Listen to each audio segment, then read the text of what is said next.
está gravando, então. Vamos dar início ao nosso bate-papo, então, né, Anax? Vamos dar início, então, ao nosso bate-papo, desejando a todos uma noite, né? Uma hora de um enriquecimento muito grande, não é? E é um prazer estar aqui, é um prazer te rever, Vilton, grande amigo, amigo querido, todos nós aqui unidos, irmanados pela língua francesa, né? Tenho certeza de um bate-papo fantástico.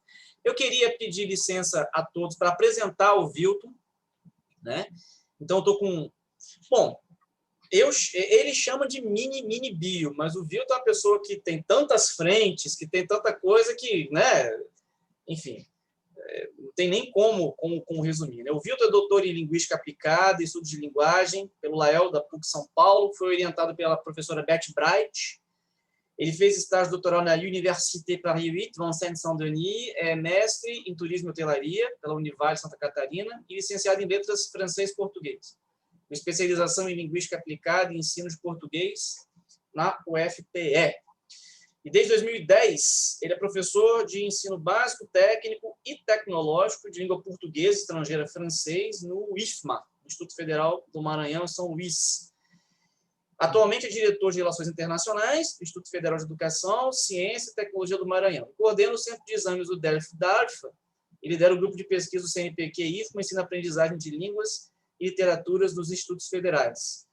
Viu também pesquisa sobre ensino-aprendizagem de línguas e literaturas mediadas por tecnologias digitais de informação e comunicação e atua no plurilinguismo e diálogo intercultural. Então, uma breve apresentação do meu amigo Vilton. Vilton, a palavra, por favor, você. Obrigado, Anaximandro, e boa noite a todos oficialmente, então. É um grande prazer estar aqui com um grande amigo, Anaximandro, que eu admiro muito, inclusive, não só na área de francês, né? Anaximandro também é escritor, também é jornalista, né? É graduado em Letras Francês e mestrando em Estudos Literários pela Universidade Federal do Espírito Santo. É professor de francês com mais de 15 anos de experiência. Membro da Academia Espírito Santense de Letras, da Academia de Letras de Vila Velha e do Instituto Histórico e Geográfico do Espírito Santo. É autor de 9 livros, dos quais eu conheço um e adoro, além de artigos e obras de referência.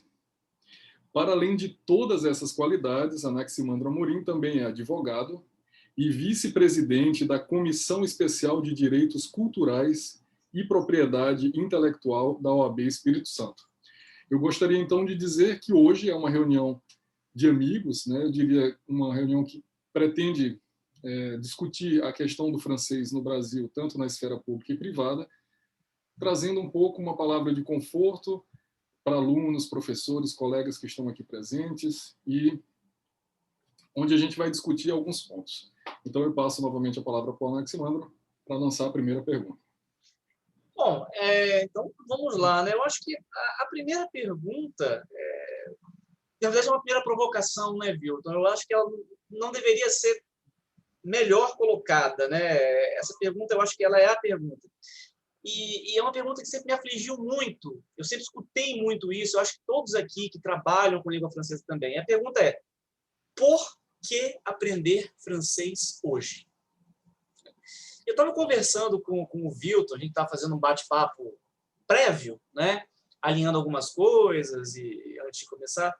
E eu falei com ele que eu cheguei a dar uma mini palestra, cheguei a fazer uma live com o pessoal de uma escola aqui em Vitória, uma escola pública, que tem um projeto de extensão de língua francesa, e foi 1 hora só sobre essa pergunta, né? Então, por que aprender francês? Num mundo tão dominado pela língua inglesa, num continente em que o espanhol ganhou uma relevância muito grande, apesar de eu achar que os estudos de espanhol tiveram um pico, depois deram uma caída. E hoje em dia fala-se tanto, por exemplo, de mandarim, né, de aprender a língua dos chineses. Né? Então, assim, a gente vê que sempre tem aquela questão econômica, né, atrelada no ensino de língua. Então, por que aprender francês? Né? E eu digo o seguinte, bom, francês é uma língua falada. Para resumir aquilo que eu falei, né, e jogar um pouco esse bate-bola para você, né, viu? Francês é uma língua falada em 32 países. para começar, nos 4 cantos do globo, né? Os 5 continentes falam francês.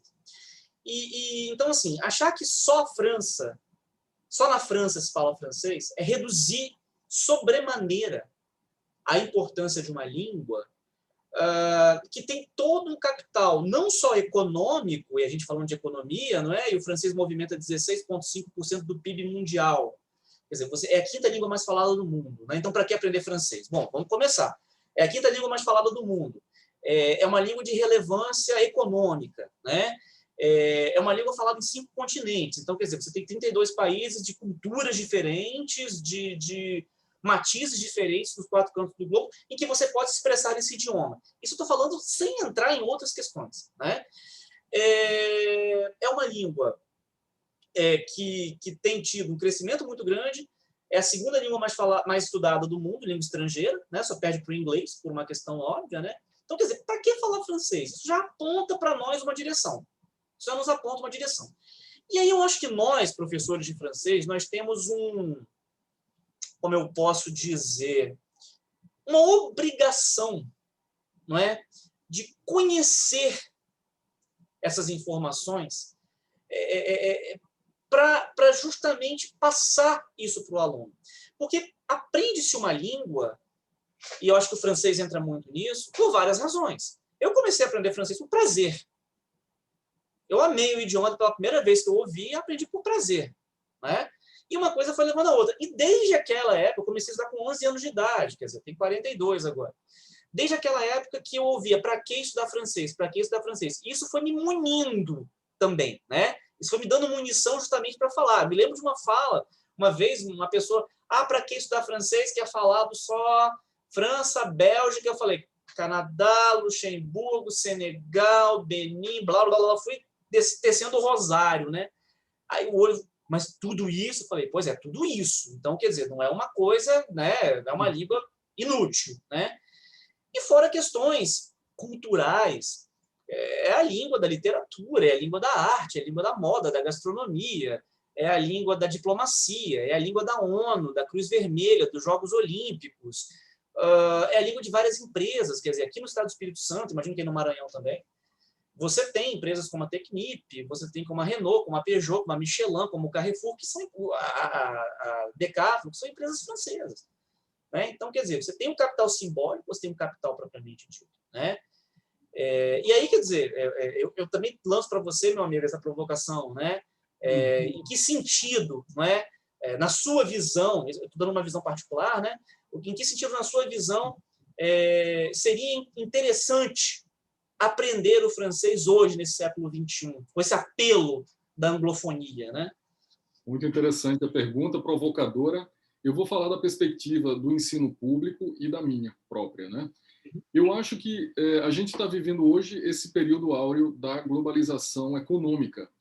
E essa globalização econômica, ela fez se romperem, na verdade, as fronteiras, né? E aumentarem as relações. Eu vou dizer relações no plural, porque a gente está tratando aqui de relações sociais, políticas e econômicas.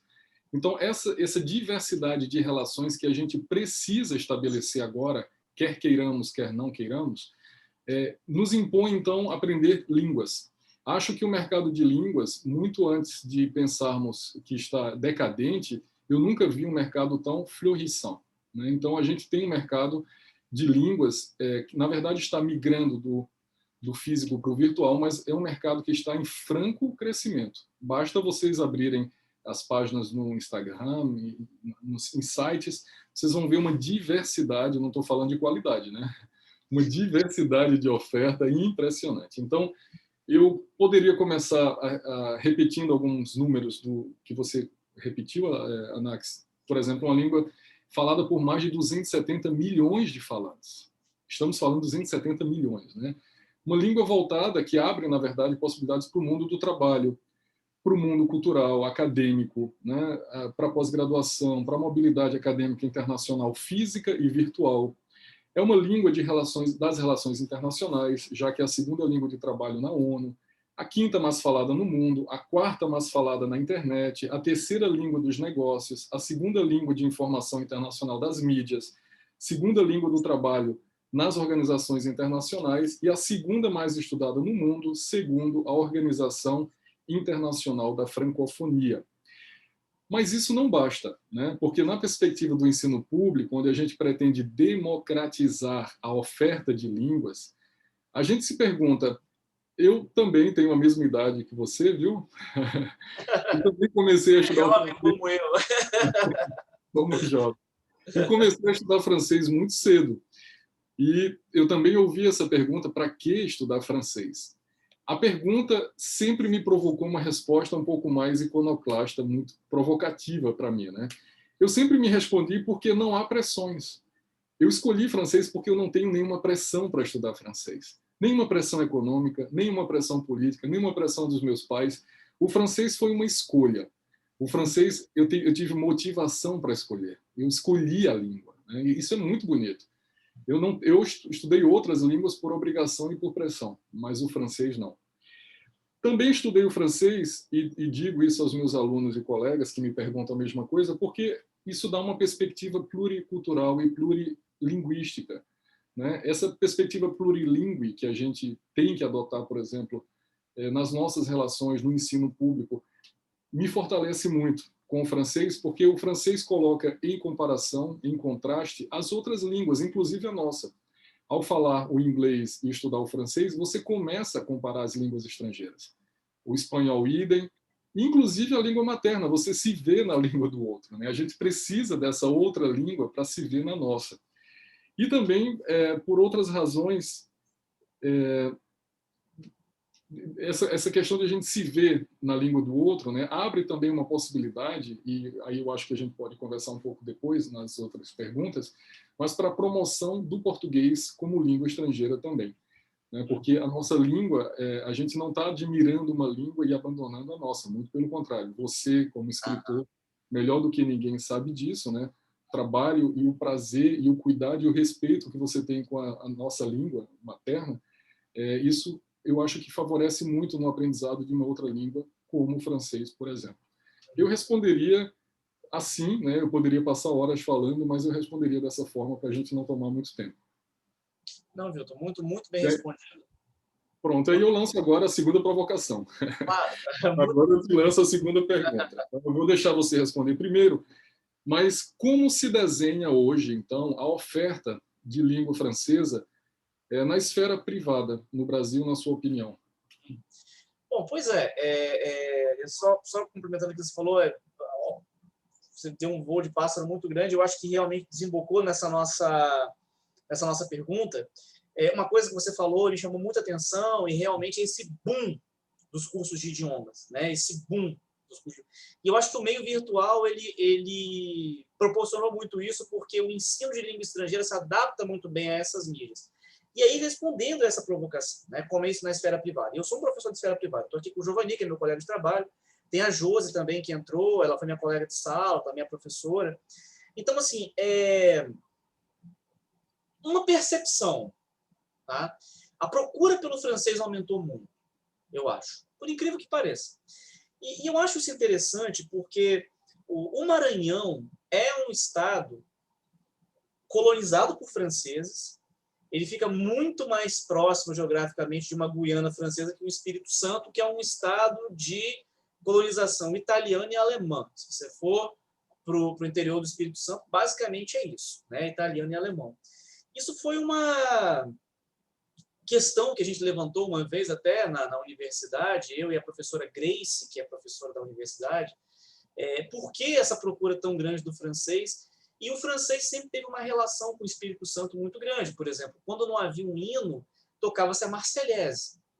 Então, essa proximidade com a cultura francesa,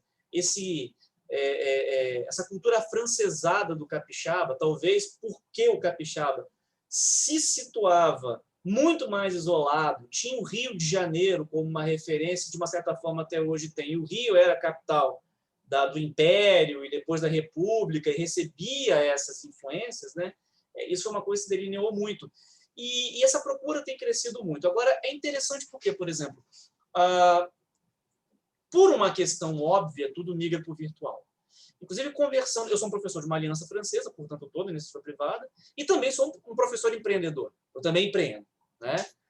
E E uma coisa que eu reparei, eu estava conversando até com uma colega nossa que é do staff, né, a Lívia, ela falou, aumentou muito a procura e aumentou muito uma procura por aulas particulares. Então, quer dizer, do lado de cá, do lado do mercado, o que dá para perceber nessa coisa da pandemia, nessa coisa do virtual, é que, sim, a necessidade de aprender um idioma, né, aumentou, e, sim, a necessidade de se aprender um idioma de uma maneira personalizada, de uma maneira mais individualizada, aumentou também. Então, quer dizer, nós, como escola de idioma, nós fomos para o virtual, né, e dentro da própria escola de idioma há uma procura também por algo personalizado e ainda virtual. Então, assim, dentro do mercado é isso. E tem pipocado pessoas, pelo menos questão de algoritmo, eu que tenho usado o Instagram como base para mostrar as minhas aulas, o meu trabalho, não é? Os meus, o que eu ofereço, meus ateliês e tudo mais. O algoritmo tem me sugerido muita coisa e pipoca pessoas que estão vendendo aulas nesse mercado, não é? que estão se mostrando também esse trabalho. E é claro que a gente sabe, não é, Vilton? Eu acho que isso dá também uma outra palestra. Existe uma prostituição muito grande aí também, né? Tem muita gente que não tem informação ou que não tem experiência e se coloca como... Que age de má fé, não é? Oi? Que age de má fé dizendo aprenda francês em 3 meses. Isso não existe. Isso não existe. Existe, sabe que não. Tem uma pessoa aí que falou que em 90 dias... Não dá. 90 dias não dá. Eu não aprendi em 90 dias. Não cheguei ao nível de C2, sabe? Foi uma vida inteira. E a gente sabe que o ensino de idioma ele é dinâmico também. Isso é um problema muito grande, eu acho, na nossa classe também, não é? Por a gente não ter isso regulamentado, agora pensando como advogado, né? A gente não tem isso regularizado, regulamentado, quer dizer, qualquer um pode se aventurar e se lançar, né? E aí você tem essa prostituição do mercado, né? Mas do lado de cada corda, para passar a bola para você, eu acho que tem oportunidades, sim. Oportunidades existem. Inclusive, eu tenho colegas que saíram da faculdade e montaram seus cursos, estão começando a captar seus alunos. Então, sempre tem um lugar ao sol. E, é claro, né, a pessoa que está interessada em empreender e buscar esse caminho, ela tem que saber que ela tem que buscar um diferencial, né? Há quem queira mais, por exemplo, praticar conversação, há quem goste mais de gramática, há quem queira uma coisa mais rápida. Mas, enfim, eu noto que é uma perspectiva diferente, por exemplo, da escola pública, que já vem com uma outra pegada, que é aquela do saber, do abrir, né, do conhecer. Né? O aluno que procura um professor particular ou uma aliança francesa, ainda que ele não tenha tido um contato com a língua, mas ele já tem uma coisa orientada. Eu imagino, e aí eu passo a bola para você, né, que esse aluno que está num IFMA ou numa escola de base, ele esteja ali para realmente começar a conhecer. Né? Você tem a coisa do abrir o leque. Né? Como é que vocês enxergam isso aí do lado de vocês? Então, falar da perspectiva pública do ensino no Brasil, a gente não pode esquecer da nossa Constituição Federal. Né? A gente diz que a educação é direito de todos e dever do Estado da família. Para além disso, se a gente desce um pouco mais na leitura, no artigo 206, a gente vê que o ensino ele deve ter como base a igualdade, a liberdade, o pluralismo de ideias e a gratuidade. Portanto, a nossa força motriz é democratizar, pelo menos a nossa, eu digo, da perspectiva dos professores, né, mais engajados, democratizar esse ensino. E, apesar de tudo, eu digo sempre que o francês é uma língua apesar. Ela subsiste apesar da falta de políticas linguísticas, apesar de tudo. Né? E eu acho que na rede pública o francês não tem hoje o quadro que nós desejaríamos, mas eu não sou tão pessimista assim, sabe, Anax? Então, a gente vê, por exemplo, que no ensino público, desde 1809, começou, então, no Brasil, o ensino de línguas, porque o Brasil se abria, naquela época, abriu seus portos para o comércio internacional. Então, desde 1809, a gente vê a entrada e saída de línguas conforme o movimento econômico, essas pressões econômicas e políticas internacionais. Hoje, desde já há algumas décadas, o francês não é língua obrigatória, portanto, ela subsiste hoje na rede pública como a terceira língua a terceira língua estrangeira que é ensinada nas instituições. Eu trago alguns números e eu até sugiro a quem tem interesse em entrar em detalhes nessas questões do ensino do francês na rede pública, de uma obra que foi publicada há poucos anos, intitulada Estado das Aprendizagens do Francês e Práticas Profissionais. Essa obra foi organizada pelos professores José Carlos Cunha, Eliane Lousada e Patrick Chardonnay. Então, nessa obra, eles trazem números interessantes, sabe, para a gente pensar um pouco no ensino do francês na rede pública. O Brasil, nós temos hoje 2.407 instituições de ensino superior. Para vocês terem uma ideia, 2.407 instituições de ensino superior. Dessas, só 296 são públicas. E das 296 públicas, apenas 107 são federais, 123 são estaduais, 66 municipais e, acreditem, 2.111 privadas. Logo, quase 90% do nosso ensino superior no Brasil hoje é privado. Os institutos federais têm 495 campi no Brasil. Então, o francês, eu vou falar desse universo, né? Então, ele aparece nas licenciaturas em francês em 41 universidades federais, distribuídas em 49 cidades, dentre elas 24 capitais. Tanto duplas licenciaturas, licenciatura apenas em francês, nesse universo. O francês também aparece em disciplinas eletivas, em centros universitários de línguas, cursos de extensão. No programa Idiomas Sem Fronteiras, o meu amigo Tiago, da Universidade Federal do Piauí, coordenador do Idiomas Sem Fronteiras, está presente. Aproveito para cumprimentá-lo. Nos colégios de aplicação, nos cursos de gastronomia, LEA, que é o curso de Línguas Estrangeiras Aplicadas, né, que o Brasil se inspirou de inspiração francesa e tem hoje na UNB, no Rio de Janeiro e na Bahia, se eu não me engano, na Universidade do Estado Sudoeste da Bahia. Além disso, temos secretariados trilingues, né, com cursos de francês, e nos institutos federais. Portanto, eu vejo de uma forma otimista, porque não há nenhuma política para o francês de estímulo a isso, mas nós pulamos dos anos 90 para agora, pulamos de 2 milhões de alunos no ensino superior para 8 milhões, entre 8 e 10 milhões hoje de alunos no ensino superior. Então, a gente tem um público que, apesar de tudo, né, é motivado tem uma motivação muito grande pela escolha do francês e, como eu disse, né, escolheram o francês porque não tem nenhuma pressão, porque tiveram a liberdade de escolher, porque é uma língua importante, né, no mundo, como nós citamos no início, e eu acredito que o francês hoje, dentro dos institutos federais, eles se voltam mais para o FOS e o FU, né, o francês para objetivos específicos e francês para objetivos universitários. Talvez a gente discuta um pouco mais na frente, mas a grande demanda hoje dos alunos, sobretudo dos institutos federais, eu vou falar de demanda, né, como se fosse institucional. Então, a demanda institucional hoje é que a gente responda tanto em língua portuguesa quanto em língua francesa para fins específicos. Então, é o francês aplicado à gastronomia, às engenharias, ao turismo, à segurança pública e também para a mobilidade acadêmica internacional.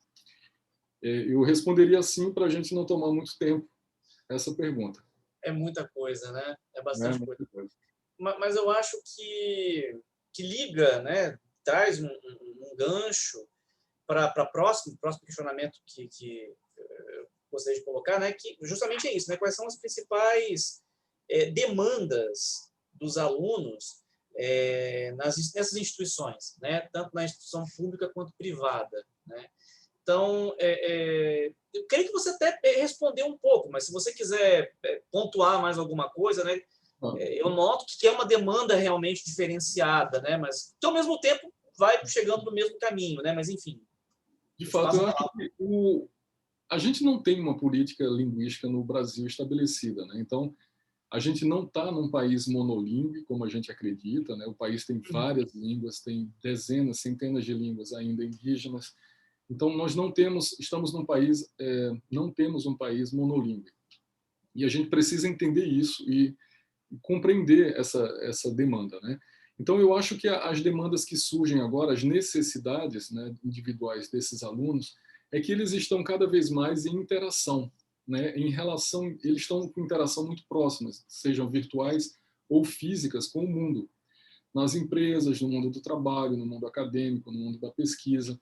Então, essas interações, elas nos causam, né, nos provocam demandas e necessidades que são de mudança total, abruptamente, da questão do método de ensino. A gente precisa repensar esse método do ensino do francês, porque os alunos pedem, e eles precisam, na verdade, aprender o francês para co-construir, para colaborar, para interagir, para dialogar, né? E com essas pessoas, esses outros francófonos. Então, usar o francês para objetivos específicos é o que a gente sente muito fortemente nos institutos federais hoje, é uma demanda urgente, e a mobilidade acadêmica internacional para países francófonos, tanto as mobilidades físicas quanto as mobilidades virtuais, tem crescido muito, sobretudo agora nesse ano de pandemia, onde as atividades estão suspensas, a gente tem recebido muitos projetos de mobilidade acadêmica internacional, inclusive recentemente publicamos a oferta de cursos aí no catálogo da Andifes para captar alunos estrangeiros que queiram estudar em universidades e institutos do Brasil. Isso é interessante também, viu, Anaximandro? Porque a gente, como eu disse na primeira pergunta, ao ensinar e aprender o francês, a gente começa a olhar para a nossa língua, né? Então, de tanto ter essa relação internacional, a gente trabalha na mobilidade outbound e inbound, né? Então, a gente tem recebido também interesses de alunos que conhecem o Brasil, que querem estudar o português do Brasil, a cultura brasileira por meio da língua, da sua literatura, das suas manifestações culturais. E esses alunos solicitam também aos nossos institutos e universidades a oferta de cursos de português como língua adicional.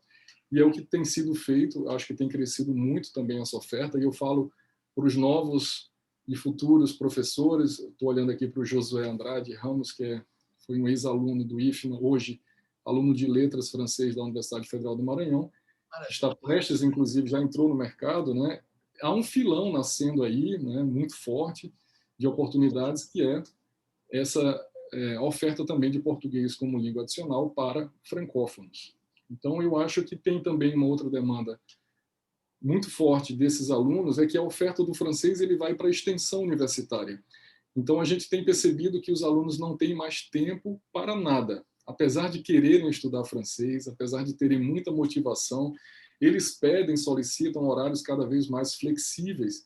E, de um lado, a gente tem os nossos horários, as nossas demandas, e já trabalhamos quase como um plus, né, na extensão para atender. Então, a gente, às vezes, não consegue atender esses alunos nessas necessidades individuais. Então, ajuste de horários mais flexíveis, modalidade de cursos, então, cursos virtuais ou híbridos. E também tem uma coisa, não sei se você vai concordar comigo e se você sente isso, mas hoje em dia tem uma expectativa dos alunos que o professor seja quase um coaching, né? Então, eles querem que o professor ajude a preenchimento de formulário para se inscrever na universidade, para tirar passaporte, para, né, tirar visto, para imigração para o Quebec, enfim, é um acompanhamento que a gente tem que fazer. E a perspectiva do ensino público, que é democratizar, às vezes a gente não tem tempo, não tem espaço para fazer isso. Como é que você vê isso, Anaximandro? Então, dentro da esfera privada, né, que é onde eu atuo, eu posso resumir basicamente, né, o que o aluno procura. Falar francês. Bom, é claro que esse falar francês ele é muito complexo, né? O aluno que procura uma aliança francesa, o aluno que procura um professor particular, ele quer estudar a língua, ele quer aprender a se comunicar nesse idioma. Dentro da esfera privada, o que se espera, pelo menos a expectativa do aluno, é de realmente uma troca de saberes, né? O aluno quer ali obter mais tarde uma fluência, e é claro que isso é uma coisa muito dinâmica. Alguns alunos, obviamente, por N questões, vão desenvolver talvez mais uma oralidade, talvez mais uma escrita, mas o fim realmente é conhecer o idioma e conseguir a comunicação no idioma, né? Basicamente isso. Nós também temos demandas específicas. Eu falo agora como professor de uma aliança. Nós recebemos vários alunos interessados nessa mobilidade internacional, né? Como uma forma de procurar não só a instituição, mas professores particulares para complementar aquele ensino de francês que muitas vezes, por N questões, ele não consegue acompanhar, né? Seja numa universidade, ou num centro de línguas, enfim, né? Ele tenta um complemento, né? Por outras vezes, você tem pessoas interessadas na imigração também. A gente recebeu muita gente interessada em imigrar, ir para o Canadá é a bola da vez, né? Então, o professor particular, seja o professor particular mesmo, seja o professor da Aliança Francesa ou de alguma outra instituição, como o Núcleo de Línguas, por exemplo, da UFES, né, que também faz um excelente trabalho, seja de cursos, outros, né? Fizemos um levantamento aqui uma vez e descobrimos alguns cursos de idiomas que ofereciam o francês, né? Tanto em Vila Velha quanto aqui em Vitória, se você entrava aqui na Vitória mesmo. Os alunos buscam para obter essa fluência, ou pelo menos chegar muito próximo da fluência e obter essa possibilidade de comunicação, né? Numa imersão.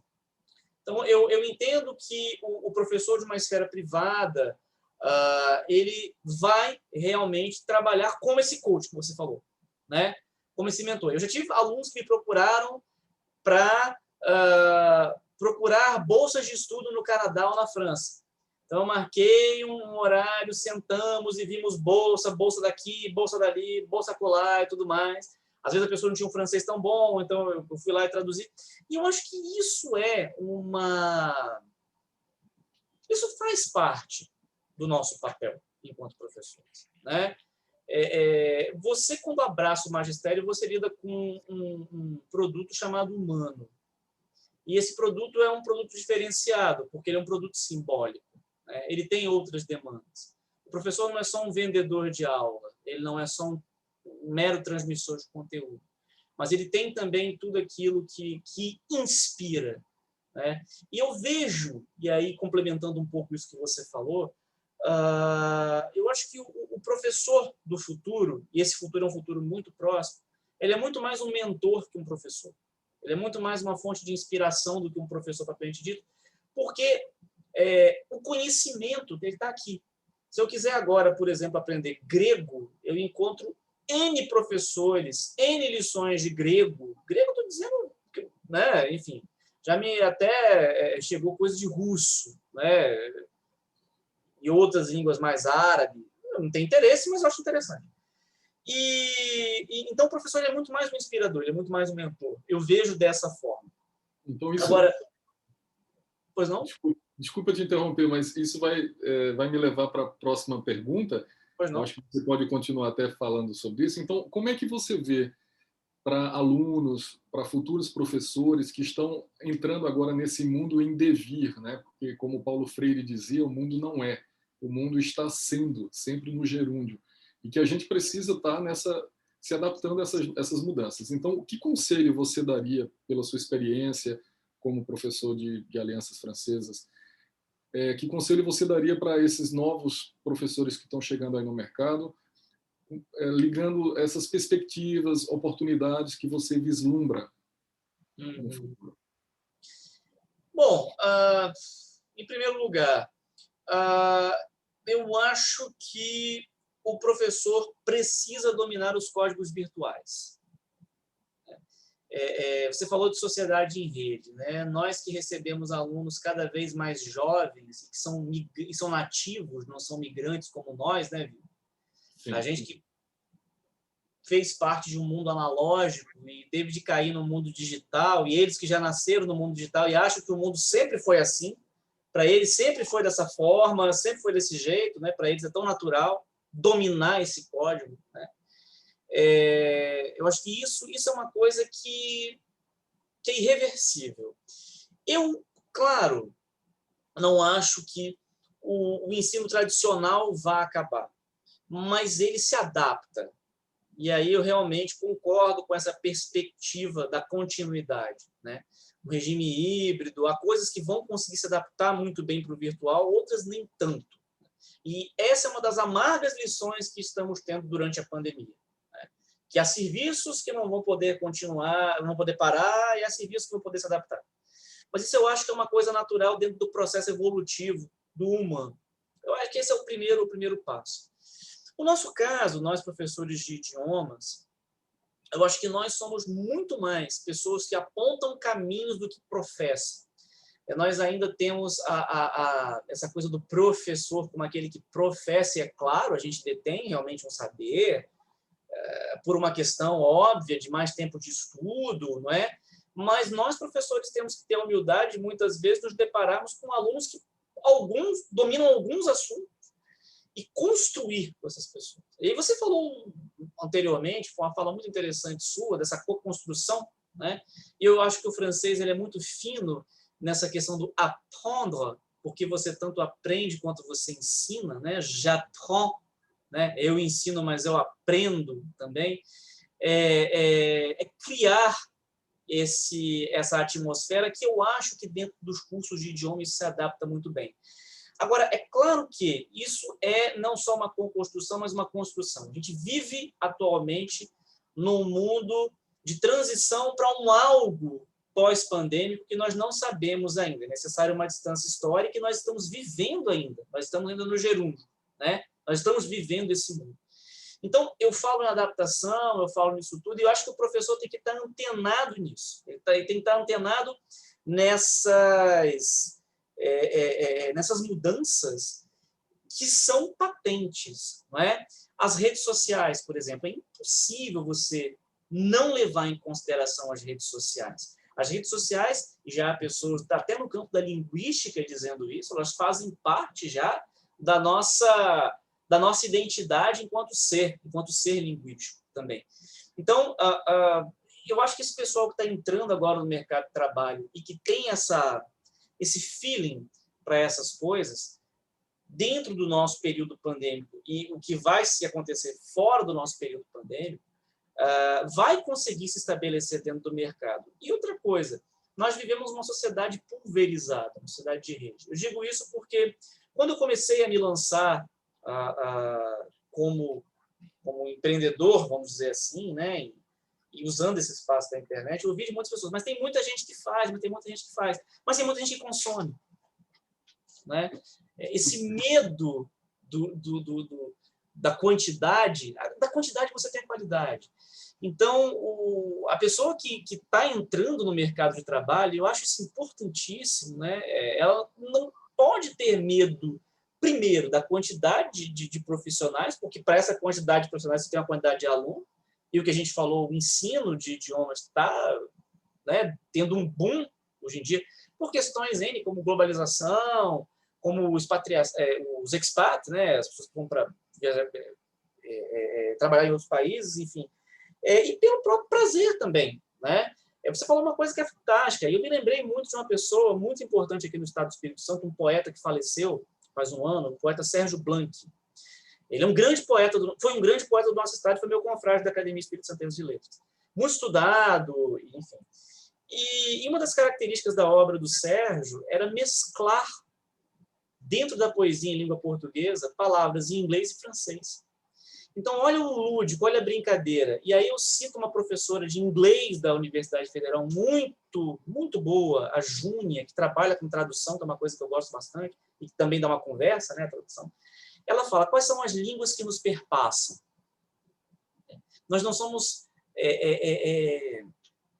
categorias estanques, nós somos perpassados por língua. A própria língua portuguesa ela é fruto de tantas outras línguas, que não só o latim e o grego, o próprio francês, né? Então, quais são as línguas que nos perpassam? Com a influência do francês, o inglês com a influência do francês, né? Mas 65% do léxico do inglês veio do francês, então, né?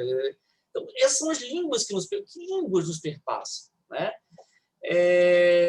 Eu acho que a oportunidade está aí, basta você fazer a oportunidade, né? E aí eu acho que eu devolvo a bola para você, e eu sou um recém-formado em letras. É interessante que eu fiz o caminho inverso, né? Eu vim da sala de aula para a universidade, não da universidade para a sala de aula, né? Eu sou um case um pouquinho esquisito, um pouquinho diferente, né? Porque eu entrei na universidade já professor experiente. E eu falava uma coisa para meus professores, e é verdade, eu repito aqui, até porque estamos sendo gravados, eu acho que é importante, né, esse registro. Como foi para mim importante fazer esse caminho da universidade?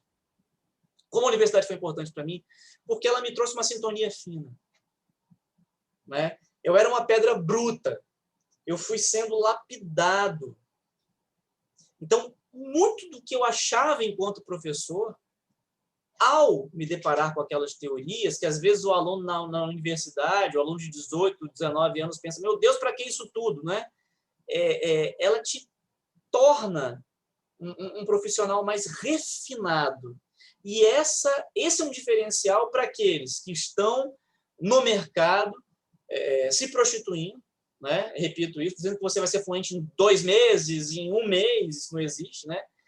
Ou que acham que, por exemplo, aprender um idioma é apenas aprender gramática normativa também. Nada contra, né? Mas a gente sabe que tem todo um universo nisso. E aí você, como professor de uma instituição pública, você pode falar isso com uma experiência muito maior, né, Vilton? Eu até passo a bola para você agora, para você considerar isso, né? Antes de responder, eu queria fazer 2 comentários. Você falou coisas muito interessantes. A primeira sobre o j'apprends, né, do francês, que é aprender e ensinar.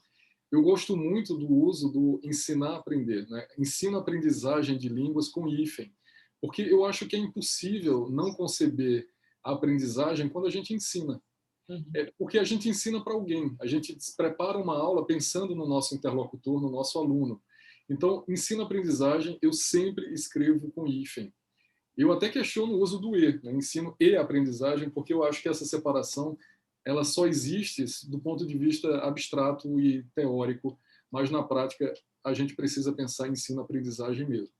Então eu acho que o Japão do francês traz muito isso, né? Uma outra coisa é a relação do francês, que influenciou muito a educação pública, pelo menos na teoria, nos documentos, com essa perspectiva do ensino mais reflexivo, né, em detrimento de um ensino mais pragmático de escolas americanas ou anglo-saxãs. Mas eu queria responder essa pergunta, né, das perspectivas e oportunidades para alunos, pensando agora, né, no meu interlocutor, quem está na universidade ou quem está entrando no mercado de francês e que vislumbra entrar na esfera pública, por exemplo, com o ensino do francês. Então, antes de responder focado nisso, eu acho que o ensino remoto que a gente tem vivido no último ano, ele exige mais do que nunca do nosso aluno, do nosso professor de francês no Brasil, um caráter empreendedor. Eu acho que esse professor ele precisa desenvolver empreendedorismo desde o primeiro dia na universidade e urgentemente, né, de forma urgente. Ele precisa ser criativo, empreendedor, precisa estar à escuta dessas necessidades que surgem no mercado e apresentar respostas. Porque, por mais, como o Anaximandro falou, que a oferta esteja muito alta, né, tem muitos professores hoje em dia oferecendo seus serviços, a qualidade está em baixa. A gente sabe que o seu caso, Anaximandro, é um caso fora, um ponto fora da curva, sem dúvida, porque o perfil majoritário, e outros colegas de francês que estão aqui podem confirmar, mas o perfil majoritário de alunos que entram no curso de letras francês hoje são alunos que começam, às vezes, a estudar francês no primeiro período. Às vezes nunca estudaram, não sabem nem, né, o verbo être, né, não sabem, enfim. E você fez esse movimento ao contrário. Então, sem dúvida, o seu case é um case a ser estudado. Viu? Eu acho que isso é pauta para um outro bate-papo. Né? Outro bate-papo a gente fala sobre isso. Mas, então, aí vocês, hoje, quem me pergunta, e como é que a gente entra na esfera pública?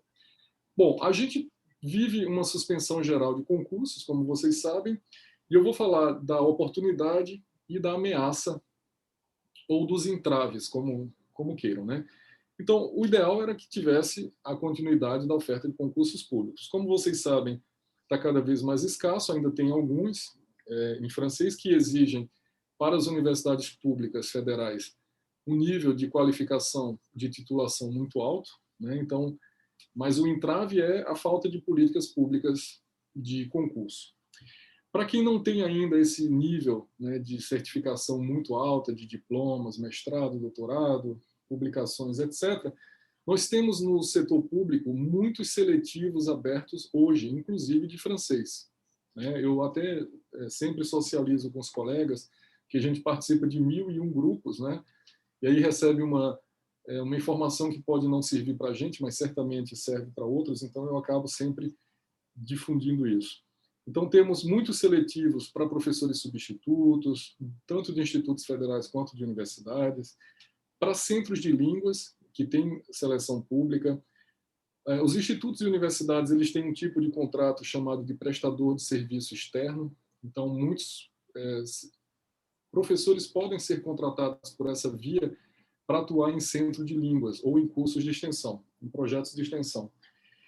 E eu digo que esse perfil, né, que nasce agora, que está nesse mundo em devir, né, que tem que responder essas novas demandas e necessidades do mercado, além de ser muito empreendedor, ele tem que adaptar esse professor coaching, né, essa coisa de oferecer o produto que pedem. Hoje as pessoas estão precisando de tutorial para tudo, tudo, né? Quer dizer, a gente tem um monte de informação na internet, mas eles precisam ser guiados. Então, eu acho que esse é um serviço que ainda não está sendo oferecido, talvez a contento, porque chega para a gente, que é professor de instituições públicas, muitas demandas privadas, eu estou dizendo, né? De alguém que quer comprar esse serviço e a gente não tem como vender, e a gente sempre passa para algum colega que pode oferecer. Então, eu acho que essas pessoas precisam estar mais atentas a essas novas demandas. Por exemplo, alguém que quer imigrar, você se especializa na documentação, na parafernália, no protocolo, no fluxograma dos processos, de qualquer coisa. Estou dando exemplo aqui da imigração ou federal para o Canadá ou para o Quebec, né, específico. Você se especializa naquilo, você cria esse produto específico, especializado, e você vende aquilo. Então, porque hoje com a internet você não tem fronteiras. O seu cliente, né, o seu interlocutor não é só da sua cidade. Ele é do Brasil, da América Latina, quiçá do mundo. Então você tem acesso ao mundo inteiro. Como vocês têm hoje vários aplicativos de ensino de línguas, né? Eu adoro esse aplicativo, que é o Super Prof, né? Que a gente paga uma hora a aula e tem vários preços lá, e a gente estuda inglês com nigeriano, com sul-africano, com sei lá, um chinês, né? E aí a gente acaba tendo aquela hora de línguas, né? Ou espanhol, ou italiano, é maravilhoso. Então, eu acho que tem que entrar também nesse mercado, ser criativo e vender um produto que seja inovador, né? E que mergulhe na nossa cultura local. Eu acho que nós temos como atratividade e força o Brasil. E eu uso mais uma vez o apesar de, né? Apesar de tudo, o Brasil é um grande atrativo. O Brasil tem uma cultura muito forte, né? Então o mundo tem um grande interesse, seja pelas potencialidades naturais do meio ambiente, pela nossa cultura popular, pela nossa gastronomia. Então a gente precisa ser mais criativo, mais ágil, usar isso como recurso, né, quase de marketing para vender esse produto lá fora. Eu acho que eu responderia assim, Alex. Passo para ti. Pois eu acho que, dado o adiantado da hora, já estamos chegando já, né, às nossas considerações, né? E assim, eu acho que a última questão, o último questionamento que a gente pode colocar, na verdade não é nem um questionamento, talvez seja mais uma fala final, né? Quais seriam as dicas ou sugestões, né, que a gente dá para quem está interessado em aprender o francês? E eu até, talvez, aprender o francês e, quem sabe, até ser professor de francês, né? E, Vitor, você falou uma palavra que eu estava evitando a todo custo. Mas depois que você falou, pronto, sabe? Eu falei, bom, eu relaxei. Falei, agora eu posso usar. Empreendedorismo. Porque essa palavra, hoje em dia, ela se revestiu de para certas, né, certas situações, de uma hora tão ruim, né? E eu acho assim, a gente tem que ter uma noção de que empreendedorismo não é uberização, nada Não. contra também quem está ganhando honestamente seu dinheiro dessa forma. Mas empreender é um ato vital. Você empreende a sua vida, não é? E eu entendo que isso deveria ser uma matéria das universidades. Sobretudo nós que somos preparados, nós que fazemos o curso de letras, nós somos preparados para a sala de aula. É claro que a pessoa formada em letras pode ser também um redator, pode ser um corretor, pode ser um tradutor, mas mesmo esses ofícios, que eu chamaria de subprodutos do curso de letras, né, eles também requerem do profissional uma atitude empreendedora, uma atitude de organização. Empreender e organizar-se, né? É saber se vender, né?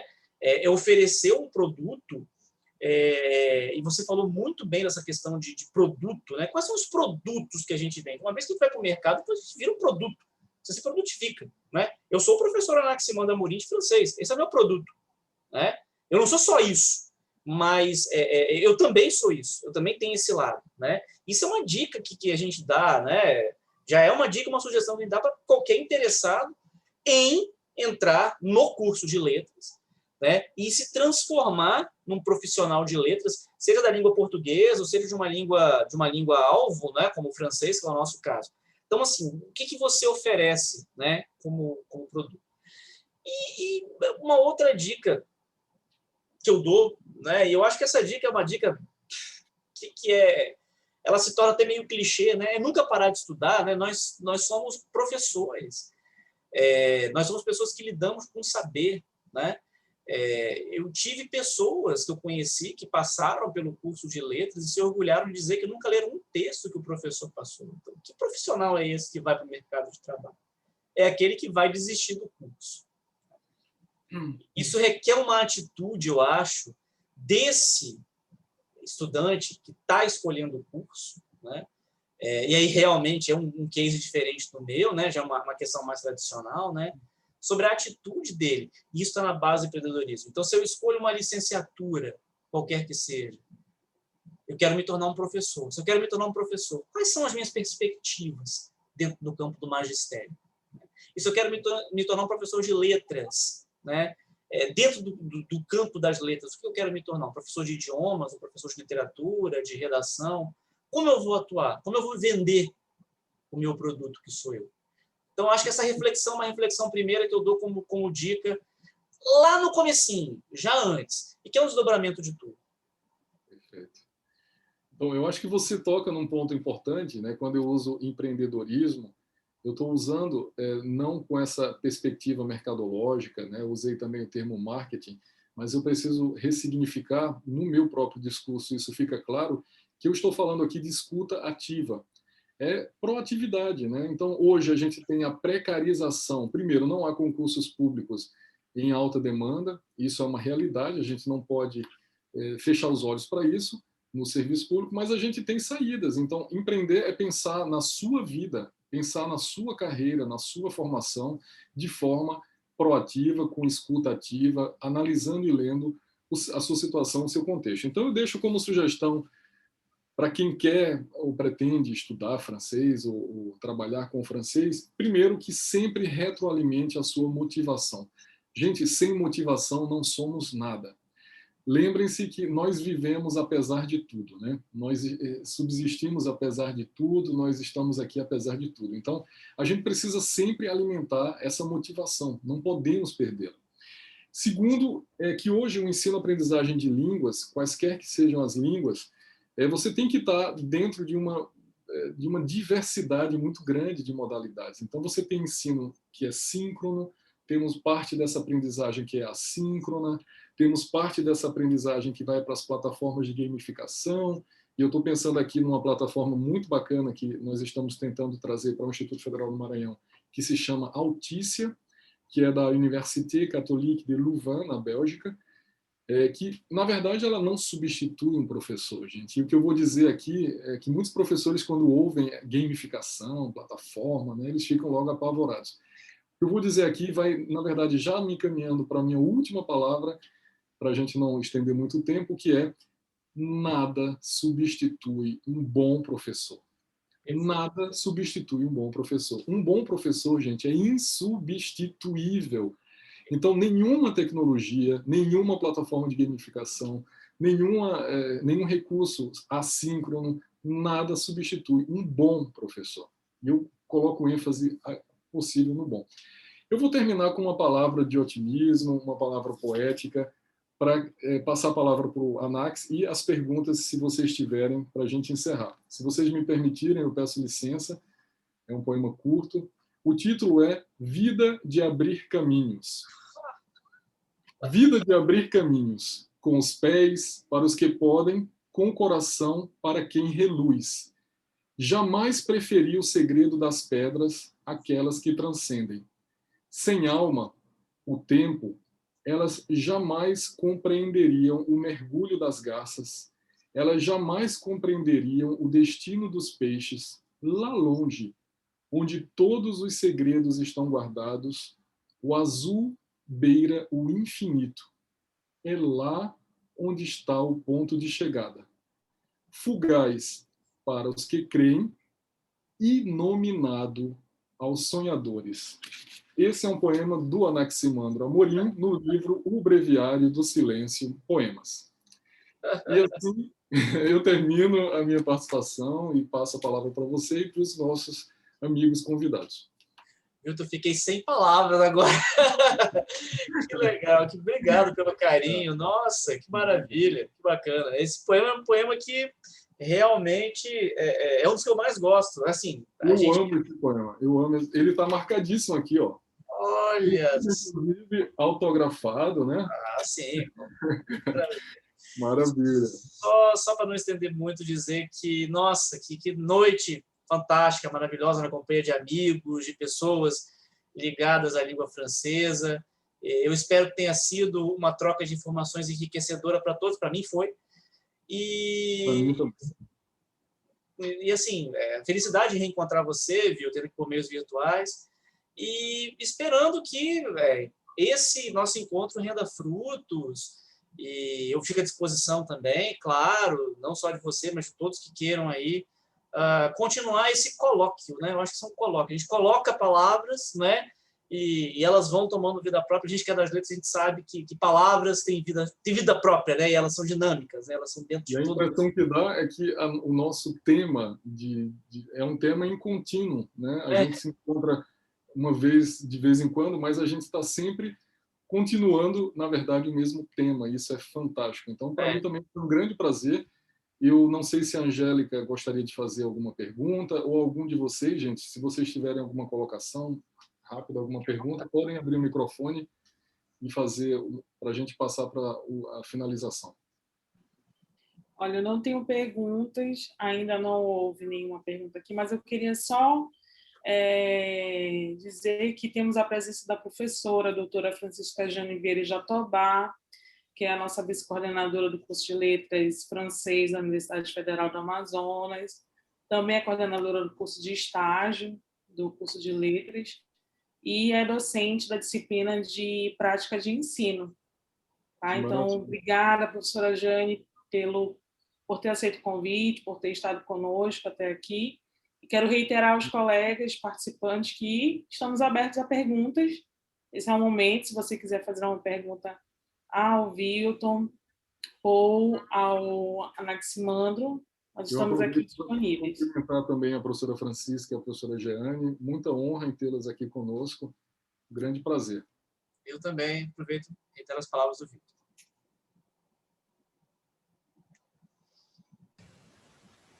Boa noite, pessoal. Queria primeiro parabenizar o professor Wilton, o professor Anaximandro também. Foi muito legal esse bate-bola. Fiquei acompanhando aqui ao mesmo tempo que outras atividades, mas eu estava prestando atenção. Então, eu não tenho nenhuma pergunta, mas eu queria fazer um breve relato de experiência sobre essa questão do porquê estudar francês, que foi levantada logo no início, né? Não sou nenhuma estudiosa da língua, aí eu sei que está cheio de gente aí com doutorado, enfim, eu sou doutora só porque Dom Pedro I resolveu convencionar, chamar advogado de doutor, então eu sou sua colega também, Anaximandro, advogada. Né? A gente sabe disso, né, do Dom Pedro, né? Pois é, segundo a lei do Império, porque muita gente diz, mas quem é doutor é quem tem doutorado, não deveria ser isso e tal. Mas, enfim, sobre essa questão do porquê estudar francês. Eu acho muito lindo o discurso do professor Wilton, que eu vi a primeira vez lá no IFMA, quando ele diz assim, que o francês me escolheu. Eu considero muito interessante, porque foi exatamente a situação que aconteceu comigo. Eu não sou filha de pessoas que dominam o francês, ou na minha família não tem ninguém que fala francês. Não existe uma explicação assim muito racional para dizer o porquê de eu começar a estudar francês. Na verdade, eu não sei se tem relação com essa colonização francesa aqui em São Luís, e vai que meus ascendentes, enfim, eu sou de uma linhagem francesa e de repente eu nasci com esse desejo no coração. Eu, desde pequena, admirava muito o francês, acho muito pomposo, muito rico, muito chique quem fala francês, e achava, assim, ai, deve ser muito difícil, deve ser muito complicado. Aí sempre a gente vai deixando para depois. Quando eu adentrei a UFMA para cursar Direito, de repente me veio a ideia de estudar latim. E eu não sabia que a gente podia se matricular em disciplinas do curso de letras. E aí, de repente, não tinha mais a oferta de latim, e eu olhei francês. Aí eu, meu Deus, é a minha chance. Aí eu peguei, me matriculei, achei que não ia dar certo, mas fiz francês 1 até o 4, fiz 5 também, 5 disciplinas de francês no curso de letras, ao mesmo tempo em que cursava direito, com a professora Eva Chatel, acho que alguns aqui devem conhecer, ela na época ensinou na Aliança Francesa, enfim. Então, a minha paixão, meu contato com o francês, ele se afinou justamente na academia, né? Na Academia Maranhense de Direito, lá na Universidade Federal do Maranhão, porque não teve nenhuma explicação para dizer assim, eu queria estudar fora, ou enfim. Só uma amiga de infância, que o pai dela era técnico da seleção da Tunísia, e às vezes ela brincava comigo e falava algumas brincadeiras em francês, mas eu era muito pequena. Não existe uma razão lógica para eu dizer que foi esse o motivo de eu aprender. Eu simplesmente nasci com esse desejo no coração, sempre achei, admirei muito, mas achava diferente. E aí a gente já... Diferente não, difícil. E aí a gente já entra na perspectiva que vocês abordaram da questão do ensino. Não estudei na escola pública, estudei na escola privada, e eu percebo que aqui em São Luís, no Maranhão, existe uma corrente muito forte do inglês e do espanhol como disciplina dentro do ensino médio. Você opta, né, ou inglês ou espanhol, e tem algumas escolas que impõem os dois. A minha realidade foi de uma escola de classe média, Ligio Alfa, na Coama. Não sei se o crescimento ou se o reino existe o ensino do francês, mas na minha escola não existia, né? Eu terminei em 2007 o ensino médio. A gente vê também que o próprio Exame Nacional do Ensino Médio, ele não traz essa possibilidade. Então, até que ponto, né, vocês que são estudiosos da língua, até que ponto a lei de diretriz e base, enfim, essa questão do ensino do francês, até que ponto ele é explorado, ele é difundido pelas próprias autoridades, né, pelo MEC, INEP, enfim. Porque eu acredito que se fosse uma exigência uma exigência que eu digo assim, uma opção, assim como tem inglês e espanhol, se abrisse também para o francês, quem sabe essa procura crescesse ainda mais. Aí uma última coisa, sobre essa questão da nossa cultura, né? No Brasil, se eu comparar com a cultura estadunidense ou mesmo a cultura europeia, eu conheço pessoas que vivem nessa realidade e que me contam, né, me fazem relatos de crianças de 3, 4 anos que já dominam 3 línguas tranquilamente, 4 línguas. Eu conheço uma que mora em Nova York, que ela cuida de uma criança que a Alice tem 7 anos e fala 4 idiomas, fluente. Então, assim, para eles, isso é mais, digamos assim, é mais comum. Para a gente, se você encontra uma criança que é fluente em inglês, meu Deus, olha, fulano, o filho de fulano fala inglês, meu Deus, é muito inteligente, tal, como se fosse uma coisa assim, de outro planeta, de outra galáxia, enfim. Então, aqui a gente não tem esse hábito, a não ser famílias de um poder aquisitivo elevado, que colocam aqui em escolas bilíngues, como, por exemplo, Maplebee e tal, algumas escolas que têm essa questão. Mas eu percebo que está diretamente também ligado com essa questão cultural, que a gente não tem esse hábito de aprender línguas desde cedo. E essa procura maior do francês, para finalizar, eu falo demais, gente. essa procura maior do francês, eu acredito que esteja ligada também com as oportunidades do mercado de trabalho lá fora. Essa questão da pandemia, o próprio contexto sociopolítico do país, sem querer entrar no mérito, né, sem querer tomar partido, mas foi falar da questão dos concursos públicos, enfim. A nossa realidade, quando a gente vê as perspectivas, né, para a gente querer se estabilizar no Brasil, a gente se frustra muitas vezes, porque a gente vê algumas oportunidades minguando. Então, lá fora se torna muito mais atrativo. Os jovens olham a Europa, enfim, a América do Norte, como um movimento econômico mais vantajoso. Então, acredito que seja bem isso também, da questão da procura maior pelo ensino da língua francesa. E é isso, obrigada, gente, por esse momento, por poder compartilhar, e acho que eu tentei transmitir a mensagem. Obrigado. Enfim, Muito bom o seu relato, Renata. Muito obrigado. Acho que a pergunta, né, Anaximandro, pode ficar para um segundo capítulo. Eu só queria fazer uma última palavrinha, então, para não deixar sem resposta e para unir a esfera pública da privada. Porque parece que a gente está falando de dois mundos dissociados e que não dialogam. E eu não vejo assim. Inclusive, as grandes políticas públicas, como é a nossa agora BNCC, a Base Nacional Comum Curricular, elas são regidas por questões econômicas, né? A OCDE está por trás, então os discursos que constituem as nossas leis são regidas pelo mercado, enfim. Então essas forças, trazendo um pouco a questão que a Renata colocou, por que é que os governantes não adotam francês? Porque economicamente não é viável e não é interessante. Mas eu acho que, apesar disso, os professores de francês, os alunos de francês, os francófilos e francófonos continuam firmes, continuam motivados, e é isso que a gente gostaria de deixar como palavra final. Então, mais uma vez, Anaximandro e cada um de vocês que ficaram até o final, muito obrigado, deixo o meu abraço, meu boa noite, e passo para o Anaximandro para as palavras finais antes de terminar. Bom, mais uma vez eu queria agradecer, Vilton, o seu carinho. Eu lancei essa ideia de a gente fazer uma live, você prontamente já pensou, bolou um esquema. Então, eu acho que, enfim, foi uma coisa que é um jogo de ganha-ganha, né? Todos nós só temos a ganhar com isso. E concordo com você, eu acho que não são esferas que não se conectam. Eu acho que todo professor de língua francesa, ele é... Madame Carré d'Ancos, secretária perpétua da Académie Française, dizia isso, que todo professor de francês é uma espécie de embaixador da língua francesa em seu país, em sua sala de aula. Né? Então, todos nós, né? Eu, você, o Adriano, o Giovanni, a Josi, todos estão aqui, né, citados ou não nominalmente, nós somos pequenos embaixadores desse idioma. Eu gostei muito disso que você falou, esse malgré tout, né? Nós somos professores malgré tout, e nós acreditamos no francês malgré tout, né?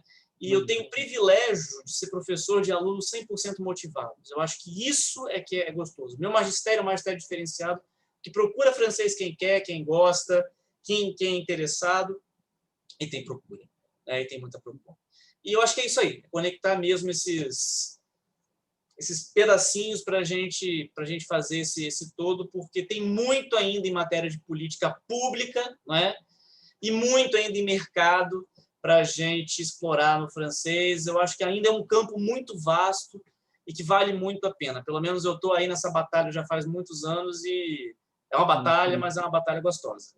Pelo menos... O diálogo continua aberto. Em qualquer momento a gente volta numa mesa, convida outras pessoas, a professora Francisca, a Jeane, qualquer um de vocês, para a gente continuar nosso bate-papo, então. Podemos, então, encerrar, Anaximandro? Podemos. A gente podia fazer um print.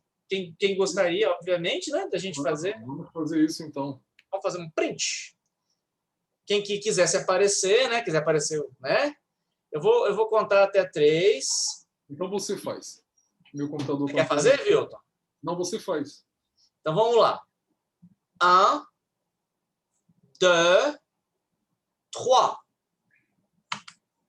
Feito. Bom, rapidinho, peraí, eu sei que está todo mundo cansado, mas só ver se ficou bom, se ninguém piscou. Sempre tem isso. Não, tá todo mundo sorridente, feliz aqui. Tá bom, ficou bom. Ficou ótimo. Muito bom. É isso aí. Eu queria cumprimentar o meu colega Adriano, de Manaus também, aqui. Um abraço, meu amigo. Muito bom tê-lo conosco, viu? E cada um de vocês que dedicaram esse tempo, eu sei que está todo mundo com tantas lives, tantos trabalhos. A tela hoje é a nossa diversão, o nosso trabalho, o nosso tudo, né? Nosso supermercado, nossa farmácia, nosso shopping, tudo é na tela de computador. Ninguém suporta mais. Gente, então eu vou deixar um super abraço. Eu fiquei realmente muito feliz com esse momento. Foi um momento de muito prazer. Então, Anaximandro e colegas, um grande abraço. Boa noite. Merci à vous. Bonne continuation. Merci à vous. Hein. Merci. Bisous. Bonne soirée à tous.